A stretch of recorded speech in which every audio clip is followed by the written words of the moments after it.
अस्सलाम वालेकुम। कैसे हैं आप सब? उम्मीद है खैरियत से होंगे।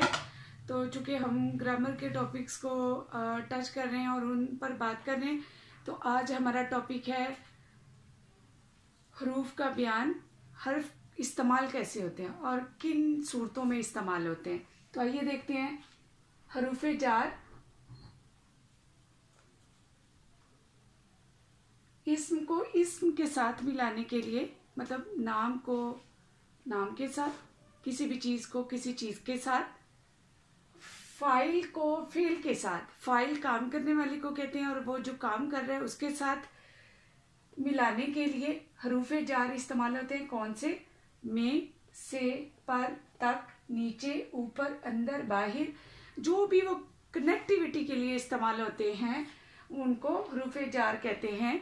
मिसाल के तौर पर अली छत पर गया, मैं बाजार तक गया। अली और मैं बाजार गए। अब मैं और अली दोनों इसमें और उसके दरमियान उस तसलसल को जोड़ने के लिए मैं का इस्तेमाल हुआ।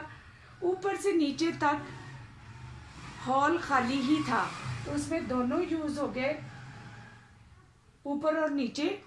हम कहते हैं कि तुम अपना बाहर और अंदर आना जाना कम करो।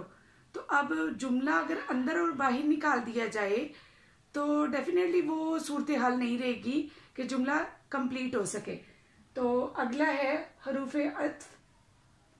दो इसमों को, दो अफाल को, दो जुमलों को मिलाने के लिए, दो इसमों या दो अफाल, दो काम हो या दो जुमले हो, मतलब जुमलों के दरमियान में उन जुमलों को जोड़ने के लिए या दो इसमों को जोड़ने के लिए या दो कामों को जोड़ने के लिए जो हरूफ इस्तेमाल होंगे, वाव और करके फिर। वाव जो है ना, वो एक खुसूसी सूरत होती है कि ये उन तरकीब में इस्तेमाल होता है जो फारसी तरकीब है।